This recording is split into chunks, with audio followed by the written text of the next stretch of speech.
This is the story of the tallest tower what mankind has ever built.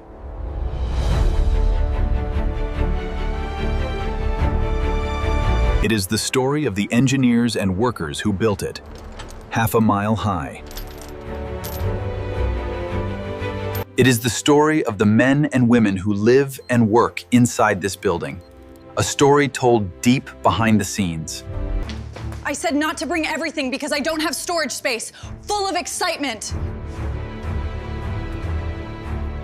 Fast, fast!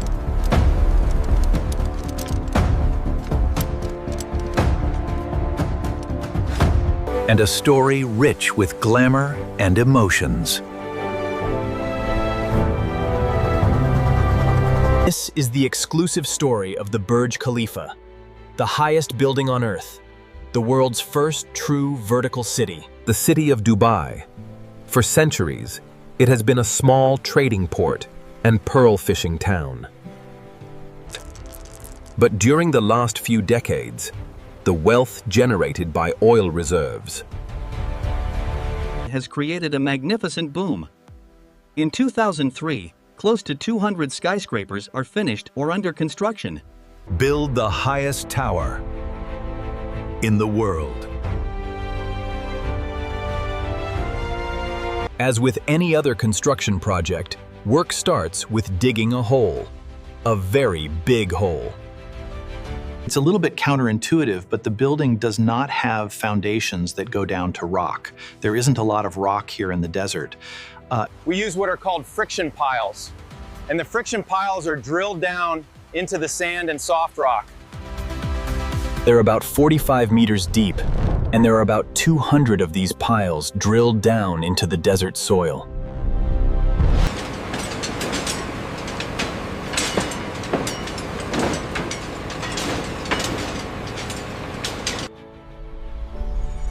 The desert flower, Hymenocallis, inspired the shape of the tower's foundation. We learned that we could go higher, not only break the record by a little bit, but truly break it by a big margin. At that time, the brief for the tower was to design a tower that was 550 meters, which would have been just slightly taller than the world record holder. We learned that we could go higher, not only break the record by a little bit, but truly break it by a big margin. There is a new floor every 3 days. But the higher you go, the more problems you face. The biggest is the desert wind. You can't build a uniform tower all the way to the top. It creates very bad wind effects. It creeps and shrinks a little bit asymmetrically.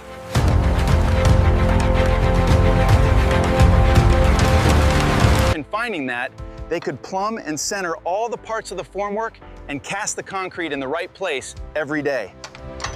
In finding that, they could plumb and center all the parts of the formwork and cast the concrete in the right place every day. The workers are pulling the panel from level 16 where we store the panel and take it up by the hoist. In July 2007, the Burj Khalifa breaks the world record at 512 meters. But this is not enough. We're now at level 156, which is the start where we start seeing steelwork coming above concrete. The steelwork is not fabricated at ground level and lifted up. We lift it up here and then do all the lifting into position and bolting. In only a few weeks, the tower will be finished, but there is one final task. It's a 300-foot pipe, basically. And The solution: cut the pipe in 25 pieces and lift them up one by one. The building has reached its final height, 828 meters. It's a pretty nice moment to see this happen. We've been waiting quite a long time.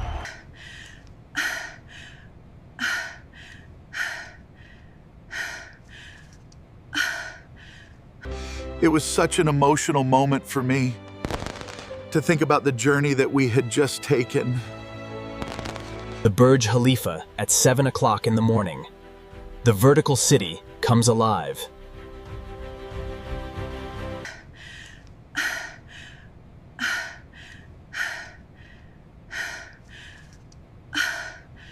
Generally, the workout will take about an hour.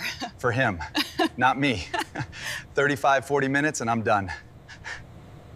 I need to get, to be functional, otherwise I get too tired. And then I can kill somebody, I get very cranky, and it doesn't work.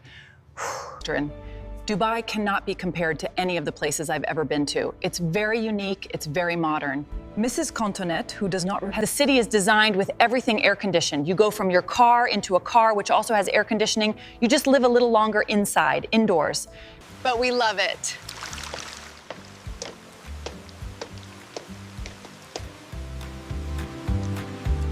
Wow, look at this. Hi, guys.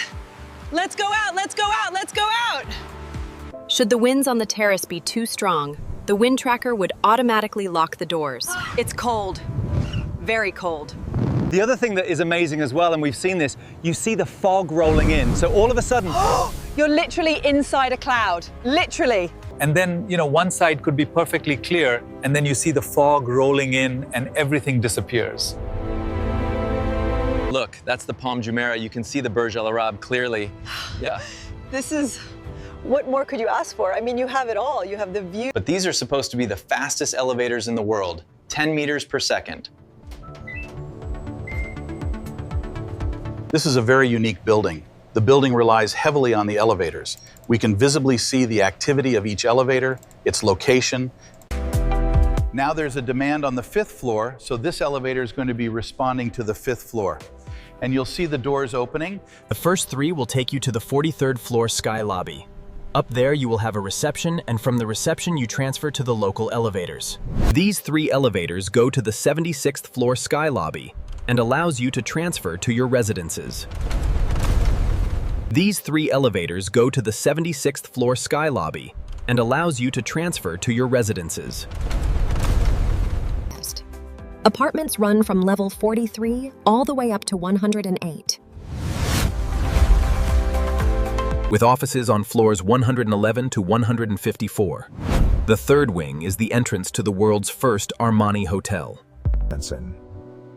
Designed by Giorgio Armani himself. The luxurious 5-star hotel has rooms, suites and restaurants. Stories. The sky lobbies, with gyms, swimming pools, and jacuzzis, lie on floors 43 and Sky Lobby 123 houses lounge. Good morning. Are you looking for me?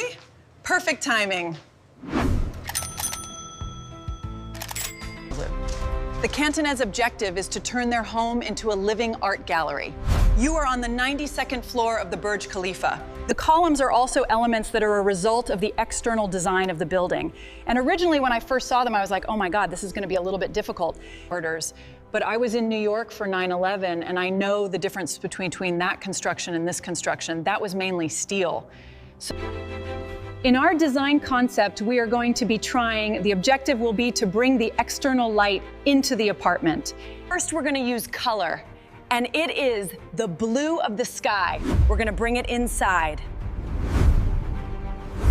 We are going to start working with anchoring the room with a table, which is the Lalique cactus table, all glass. Also very suitable to allow the light pass through, and so you won't feel like you have this chandelier in the middle. It's just very light.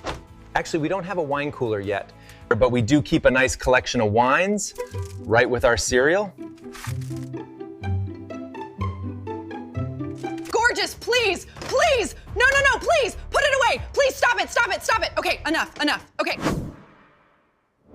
We have to be careful also when we do some cooking here that there is nothing that causes a lot of smoke. For example, one time I prepared a duck. Oh my God, all the fat from the duck was glued onto every piece of cabinet everywhere. I told him, never again will you make a duck in my house. And then the smell was in the apartment and we have windows. Now here we don't have windows. So you can imagine if you do cook up a storm, it's gonna... Good morning, everybody. Good morning, ma'am. The plan is level 25, we are doing a general cleaning. Okay, let's start the work. The work starts in the corridors of the residences with floor cleaning. We are preparing right now the carpet for shampooing. So every area has to be very, very clean. We are trying to keep it as a jewel of the town. The people have to feel that it's dust-free, it's extremely clean, and very, very nice. You can feel the smell, so the aroma, the cleanness, the entire appearance of the site has to be spectacular.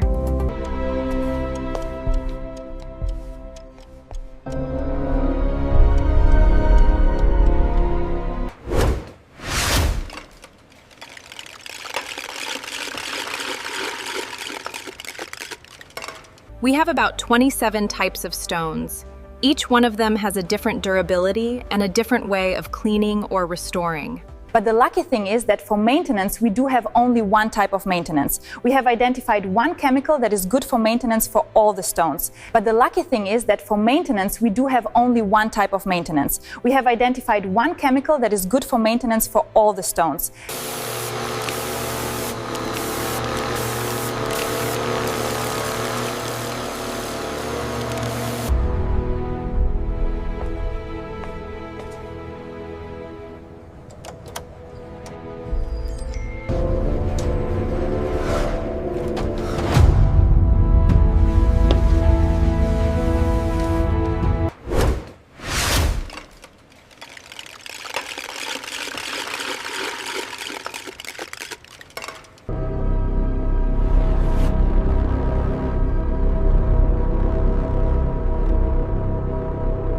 This is a nightmare. Ugh. A lot of places talk about producing and creating, but Dubai delivers. In 3 days, we will be open.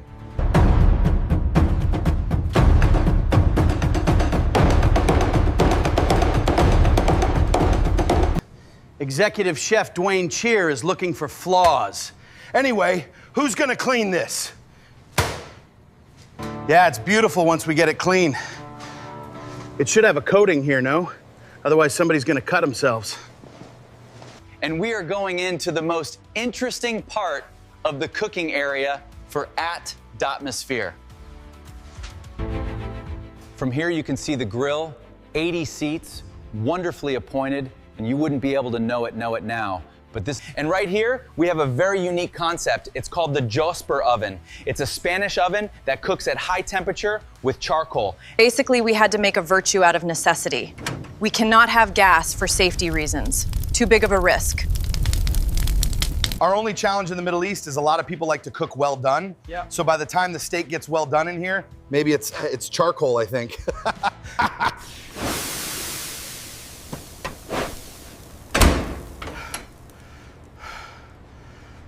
The tradition of a real Italian espresso is handed down to the crew by Gabriele. Espresso gets the name from a train that in the Milano station used to go very fast. Yeah. And the people on the train could not even get out and get a coffee at the bar. So somebody invented a machine that would make the coffee fast. And the name espresso. So when somebody asks for an espresso, you better be fast. Otherwise, it's not an espresso, it's a delayed train. The official opening ceremony, and there are only smiling faces now. No wonder, nothing more can be done. It's the day of truth. Media from all around the globe have come to capture the occasion. The world's highest restaurant, @Amasphere.